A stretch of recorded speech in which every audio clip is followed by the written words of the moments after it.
Hello guys! Sa Yummy Vlog nga pala ito, and for today's video tayo ay nagluluto ng Bicol Express. At kung gusto nyo matuto, aba, ay panoorin nyo lang to at sundin ang aking niluluto. And yes, tayo ay maghahanda dito ng baboy na nakahiwa na syempre naman. At hindi mawawala ang ating bawang, sibuyas, luya, ginisa seasoning mix at coco fresh o gata. At hindi rin magpapahuli ang ating sili at lara. At dahil nga nakaprepare na, ay tayo ay syempre magluluto na dito sa ating paboritong non-stick pan at ating bubuhayin na ang apoy para naman makapagsimula na.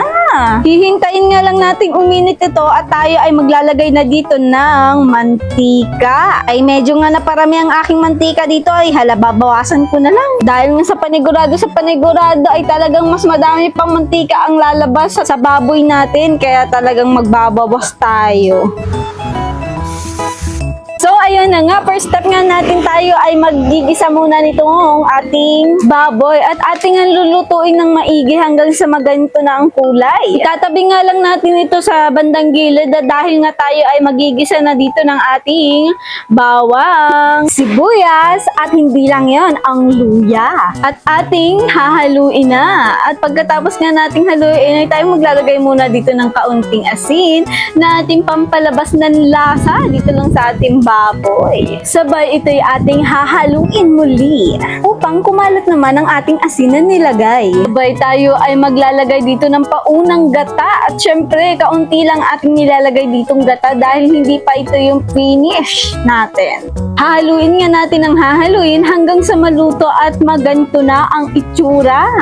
At dahil nga sa ganito na itsura ng ating niluluto, tayo maglalagay na dito ng ginisa seasoning mix. Sa isang pack nga pala na ito ay nilahat ko na dahil madami-dami naman ito masyado. But wait, there's more. Maglalagay pa tayo dito ng paminta. At muli tayo maglalagay dito ng gata na pampasarap. Wow! Ito na yung pinakanlas natin na lalagyan ng gata at lalagyan na din natin dito ng ginayat natin kaninang lara. At hindi magpapahuli dito ang pinakamasarap na talagang masasabing maanghang ay ito ang ating siling labuyo. 2 piraso nga lang palang aking nilagay dahil nga di masyadong mahilig sa maanghang ang aking asawa. Kaya eto, tamang ako lang din naman ang masyadong magluluto. Eh di kami lang din kakain. Eh di tama, okay na yan.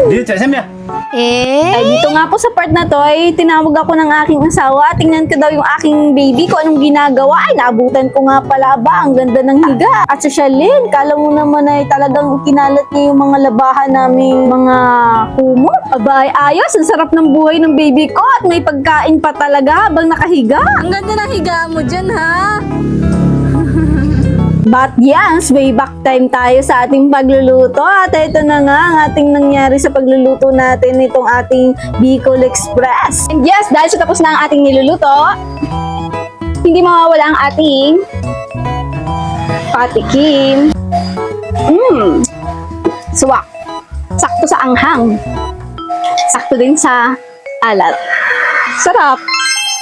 Wow! Kaya bago ang lahat, huwag niyo pong kakalimutan mag-like and follow, share dito lang sa ating Sa Yummy Vlog. Ay, ayun na nga. At katatapos ko nga lang magluto nitong ating Bicol Express ay talagang nakahanda na agad yung baby ko at gustong-gustong tumikim. Sabi ko maanghang, pero siguro kaya naman dahil hindi naman sobrang anghang. Kaya pinagbigyan ko na nga dahil nga sa umiiyak na siya ay hala pa.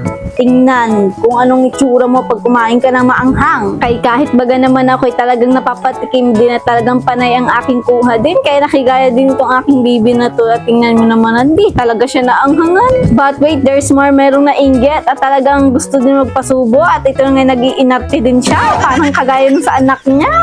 Ay katanda, ay kagaya-gaya. Ayun lang. Bye-bye. Sige na. See ya.